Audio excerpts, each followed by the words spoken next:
નમસ્કાર મિત્રો, સ્વાગત છે તમારું. આજે આપણે વાત કરીશું બનાસકાંઠામાં આવેલી એક સરસ મજાની સરકારી ભરતી વિશે.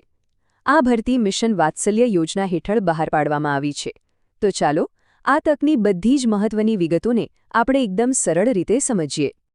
આ જે તમે સ્ક્રીન પર જોઈ રહ્યા છો એ છે એની ઓફિશિયલ જાહેરાત. હવે આમાં ઘણી બધી માહિતી છે, બરાબર?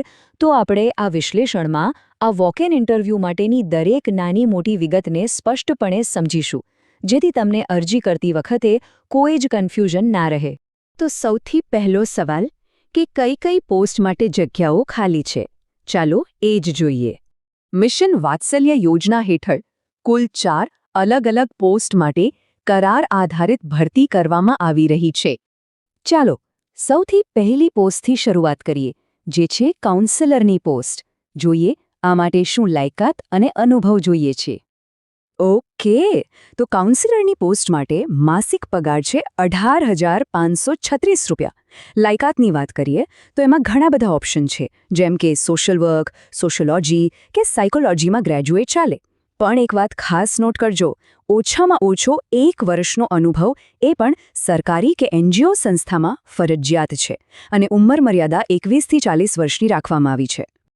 હવે આગળ વધીએ બીજી પોસ્ટ તરફ, જે છે એકાઉન્ટન્ટની. એકાઉન્ટન્ટની પોસ્ટ માટે પગાર અને ઉંમર મર્યાદા કાઉન્સેલર જેવી જ છે, પણ લાયકાતમાં ખાસ ધ્યાન આપવા જેવી બાબત એ છે કે કોમર્સ કે ગણિતમાં ગ્રેજ્યુએટ હોવું જોઈએ, અને સૌથી અગત્યનું, ટેલી સોફ્ટવેર પર સારી પકડ હોવી જરૂરી છે.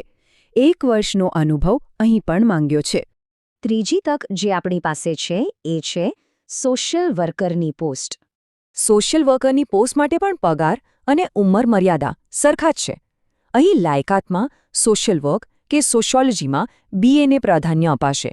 અને જુઓ, અહીં એક બહુ જ રસપ્રદ વાત લખી છે કે કામના અનુભવને વધુ મહત્વ આપવામાં આવશે. એનો સીધો મતલબ એ છે કે જો તમારી પાસે સારો એવો અનુભવ હશે તો તમારા સિલેક્ટ થવાના ચાન્સ વધી જશે. અને આ ભરતી અભિયાનમાં ચોથી અને છેલ્લી જગ્યા છે પેરામેડિકલ સ્ટાફની. પેરામેડિકલ સ્ટાફની પોસ્ટમાં કેટલીક બાબતો અલગ છે. સૌથી પહેલાં તો પગાર, જે 12,318 રૂપિયા છે. બીજું, લાયકાત નર્સિંગ ફિલ્ડની છે, એટલે કે ANM, GNM કે BSc નર્સિંગ કરેલું હોવું જોઈએ. અને ત્રીજું, અહીં અરજી કરવા માટે ઓછામાં ઓછી ઉંમર 25 વર્ષ છે, જે બીજી બધી પોસ્ટ કરતાં વધારે છે.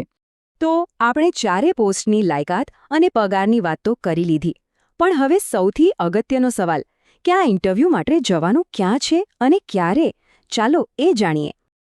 ચાલો હવે સૌથી કામની વિગતો પર આવીએ.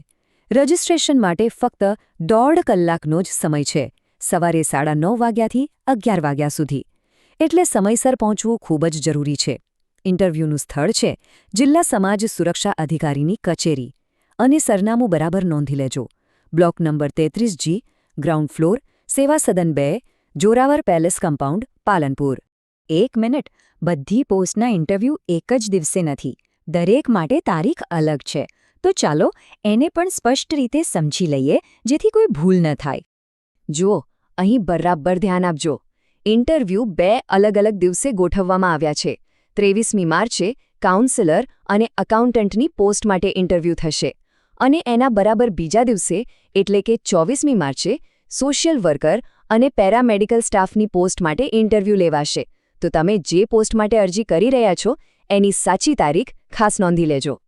અને હા, જતા પહેલાં એક છેલ્લી પણ સૌથી જરૂરી સૂચના. ઇન્ટરવ્યૂમાં જતી વખતે તમારા બધા જ ઓરિજિનલ ડોક્યુમેન્ટ્સ અને એની જાતે સહી કરેલી ઝેરોક્સ કોપીનો એક સેટ બનાવીને સાથે લઈ જવાનું બિલકુલ ભૂલતા નહીં, જેથી ત્યાં જઈને કોઈ દોડધામ ન થાય. તો મિત્રો, આ હતી સંપૂર્ણ માહિતી. જો તમને આ માહિતી ઉપયોગી લાગી હોય તો વિડીયોને લાઇક કરજો, તમારા મિત્રો સાથે શેર કરજો અને ચેનલને સબસ્ક્રાઇબ કરવાનું ભૂલશો નહીં. અને હા, દરરોજની આવી સરકારી ભરતીની અપડેટ સૌથી પહેલાં મેળવવા અમારું ટેલિગ્રામ ગ્રુપ જોઈન કરી લો, જેની લિંક ડિસ્ક્રિપ્શનમાં આપેલી છે. મળીએ ફરી એક નવી સરકારી ભરતી સાથે. જય હિન્દ, જય ગુજરાત.